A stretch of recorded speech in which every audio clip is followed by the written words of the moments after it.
Los ciegos se movían como ciegos que eran, a tientas, tropezando, arrastrando los pies. No obstante, como si estuviesen organizados, supieron distribuir las tareas eficazmente.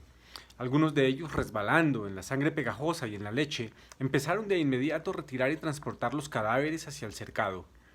Otros se ocuparon de las cajas, una a una, las 8 que habían sido arrojadas al suelo por los soldados. Entre los ciegos se encontraba una mujer que daba la impresión de estar al mismo tiempo en todas partes, ayudando a cargar, haciendo como si guiara a los hombres, cosa evidentemente imposible para una ciega. Y fuese por casualidad o propósito, más de una vez volvió la cara hacia el ala de los contagiados, como si los pudiera ver o notase su presencia. En poco tiempo el zaguán quedó vacío, sin más señal que la mancha grande de sangre y otra pequeña rozándola, blanca, de la leche derramada. Aparte de esto, solo las huellas cruzadas de los pies, pisadas rojas o simplemente húmedas. Los contagiados cerraron resignadamente la puerta y fueron en busca de las migajas. Era tanto el desaliento que uno de ellos llegó a decir, y esto muestra bien lo desesperados que estaban: si vamos a quedarnos ciegos, si ese es nuestro destino, mejor sería irnos ya a la otra parte. Al menos tendríamos que comer. Es posible que los soldados traigan todavía lo nuestro, dijo alguien. ¿Ha hecho usted el servicio militar?, preguntó otro. No, ya me lo parecía.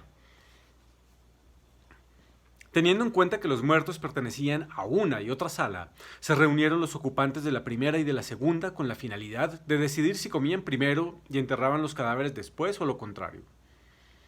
Nadie parecía tener interés en saber quiénes eran los muertos.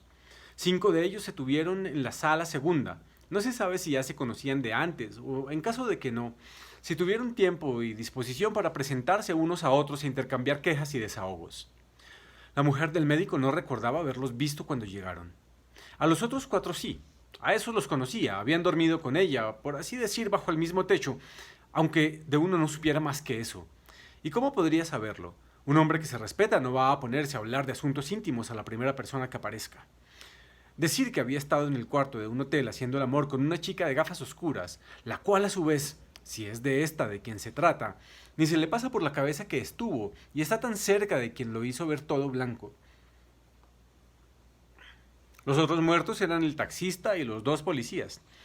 3 hombres robustos, capaces de cuidar de sí mismos y cuyas profesiones consistían, aunque en distinto modo, de cuidar de los otros. Y ahí están, cegados cruelmente en la fuerza de la vida, esperando que les den destino. Van a tener que esperar a que estos que quedan acaben de comer, no por causa del acostumbrado egoísmo de los vivos, sino porque alguien recordó sensatamente que enterrar 9 cuerpos en aquel suelo duro y con un solo asadón era trabajo que duraría al menos hasta la hora de la cena. Y como no sería admisible que los voluntarios dotados de buenos sentimientos estuvieran trabajando mientras los otros se llenaban la barriga, se decidió dejar los muertos para después. La comida venía a raciones individuales y eran en consecuencia fácil de distribuir. Toma tú, hasta que se acababa. Pero la ansiedad de unos cuantos ciegos, menos sensatos, vino a complicar lo que en circunstancias normales habría sido cómodo.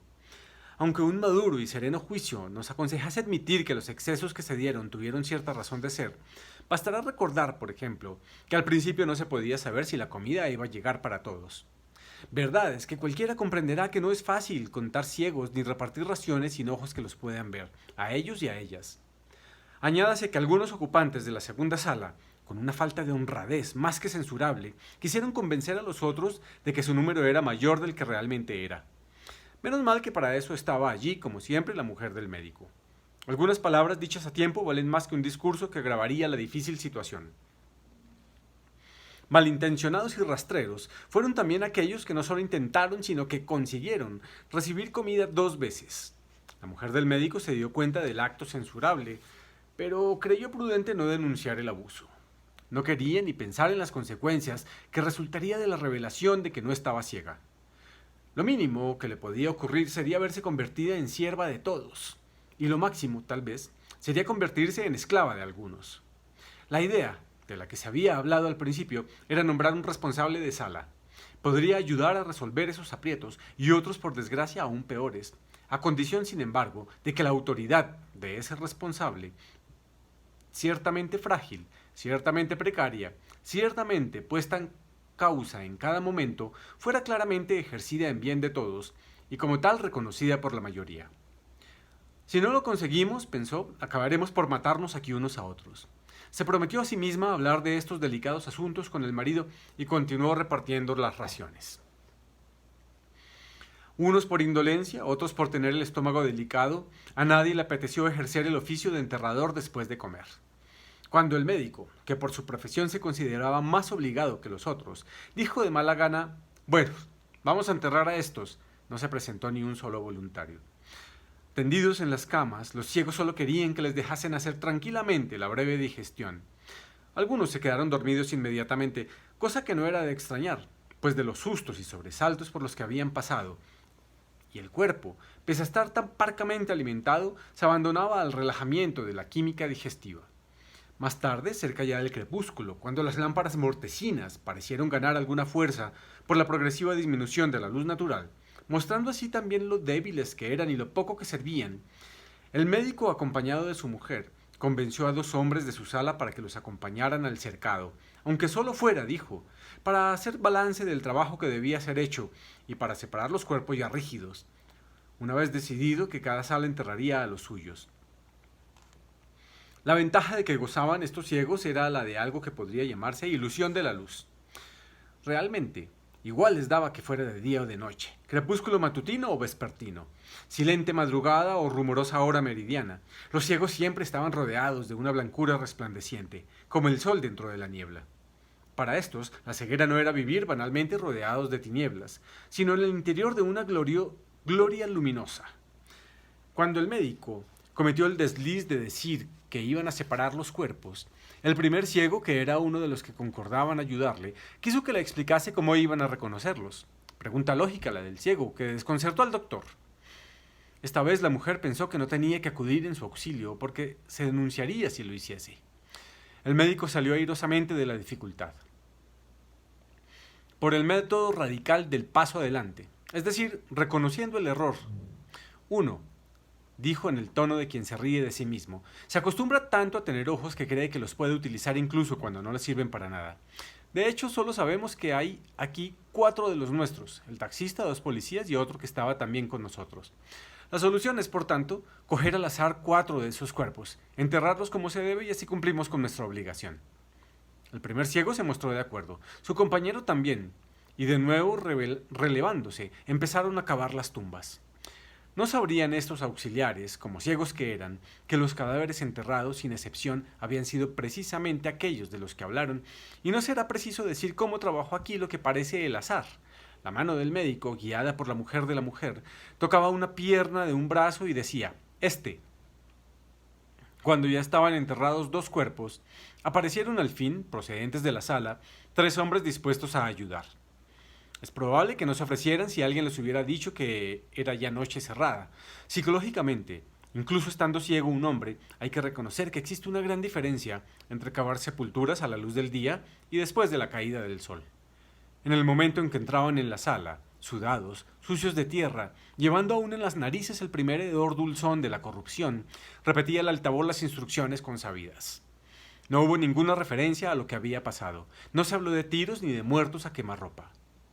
Avisos como aquel de abandonar el edificio sin previa autorización significará la muerte inmediata, o los internos enterrarán sin formalidades el cadáver en el cercado. Cobraban ahora, gracias a la dura experiencia de la vida, maestra suprema en todas las disciplinas, pleno sentido. Mientras aquel otro que prometía cajas de comida 3 veces al día resultaba grotesco sarcasmo o ironía aún más difícil de soportar. Cuando la voz cayó, el médico, solo, porque empezaba a conocer los rincones de la casa, fue hasta la puerta de la otra sala para informar. «Los nuestros están enterrados ya. Si enterraron a unos, también podrían haber enterrado a los demás», respondió desde dentro una voz de hombre. «Lo acordado fue que cada sala enterraría a sus muertos. Nosotros contamos 4 y los enterramos». «Está bien, mañana enterraremos los de aquí», dijo otra voz masculina. Y luego, cambiando de tono, preguntó: «¿No ha llegado más comida?». «No», respondió el médico. «Pero el altavoz dijo que llegaría comida 3 veces al día». «Dudo que cumplan la promesa».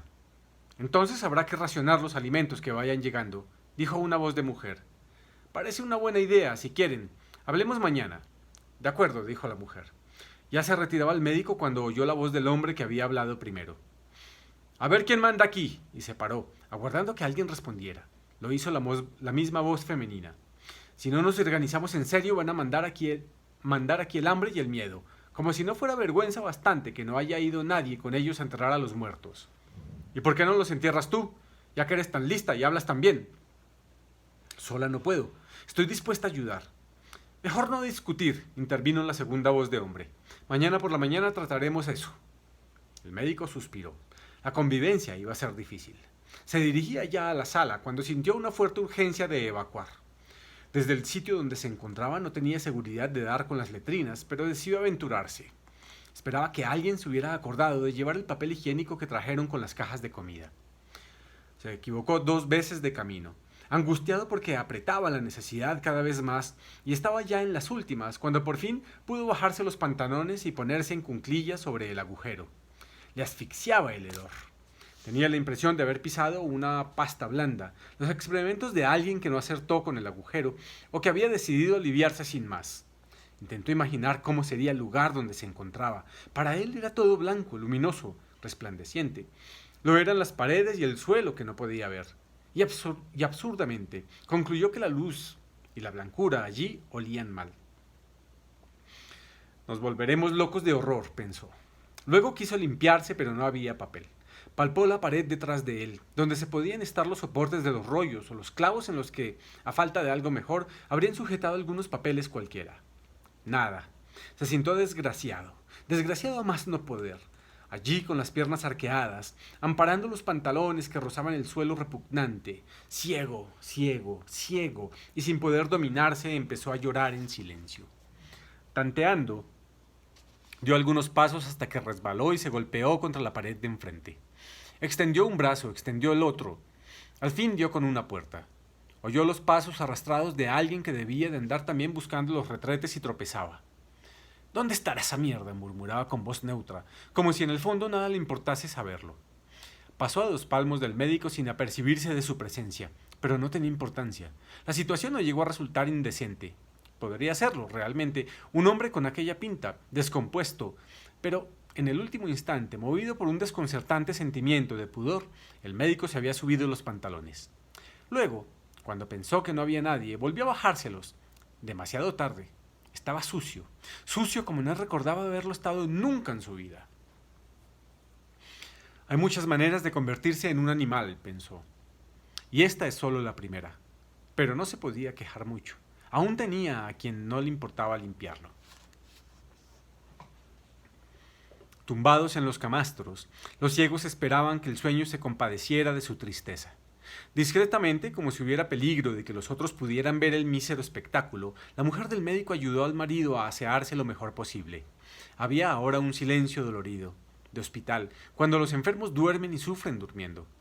Sentada, lúcida, la mujer del médico miraba las camas, los bultos sombríos, la palidez fija de un rostro, un brazo que se movía en sueños. Se preguntaba si alguna vez se quedaría ciega como ellos.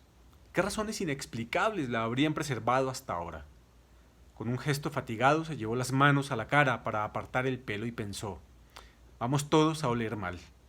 En aquel momento empezaron a oírse unos suspiros, unos gemidos, unos jadeos, primero sofocados, murmullos que parecían palabras, que debían serlo, pero cuyo significado se perdía en un crescendo que iba convirtiendo en sonido ronco, en grito y al fin en estertor. Alguien protestó desde el fondo de la sala: «¡Puercos! ¡Son como cerdos!». No eran puercos, solo un hombre ciego y una mujer ciega que probablemente nunca sabrían uno del otro más que esto.